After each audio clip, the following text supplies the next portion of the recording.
ऊपर से बादल मंडरा करके छाया बना करके चल रहे थे। श्री रघुनाथ जी रास्ते में तमाम मिलते हैं साधु संत, श्री राम जी के सामने आते हैं और राक्षस भी मिलते हैं, उनको श्री राम जी मारते जाते हैं। तो शरभंग ऋषि के आश्रम पे आए, श्री राम जी देख करके वो धन्य धन्य हो गए। मुनि ने कहा, हे कृपालु रघुवीर, हे शंकर भगवान जी के मन रूपी सरोवर के राजहंस सुनिए। मैं ब्रह्मलोक में जा रहा था, इतने में समाचार सुना कि आप आ रहे हैं, तो मैं यानी कि वो जाना छोड़ करके आपको देखने के लिए चला आया।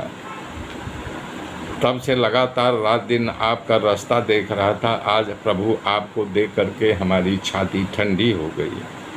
हे नाथ, सभी साधनों से हीन हूँ, आप अपना दीन सेवक जानकर मेरे पर कृपा करो।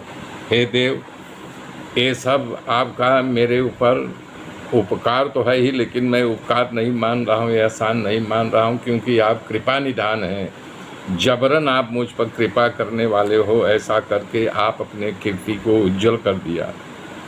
गरीब के कल्याण के लिए आप यहाँ आए हो। आप तब तक रुको जब तक मैं आपके धाम न चला जाऊँ।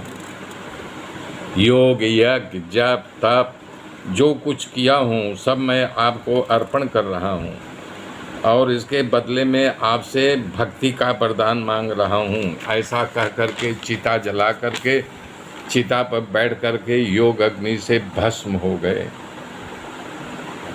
और मुनि श्रेष्ठ शरभंग जी के दुर्लभ गति के देख करके मुनियों का समूह जो है सब सुखी हो गए।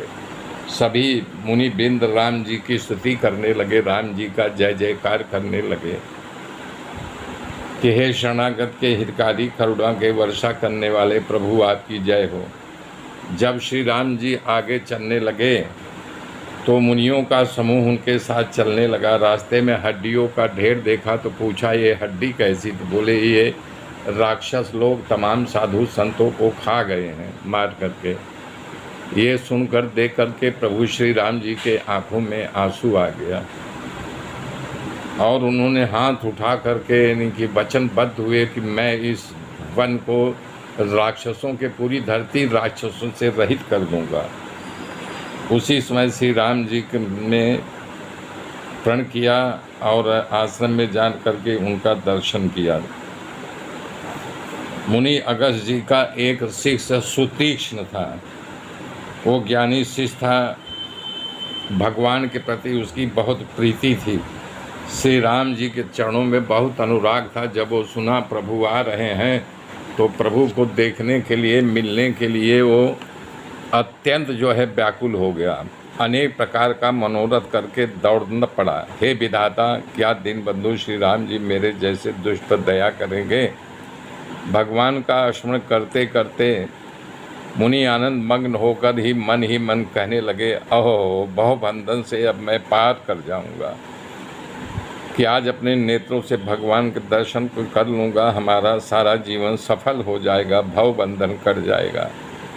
शिव जी कह रहे, हे भवानी, ज्ञानी मुनि के प्रेम से पूर्ण रूप से डूबे हुए हैं, उनकी इस दशा का वर्णन नहीं किया जा सकता है। मेरे मित्रों, मेरे साथ बने रहिए, आगे की गाथा फिर जोड़ूंगा। तब तक के लिए जय श्री राम।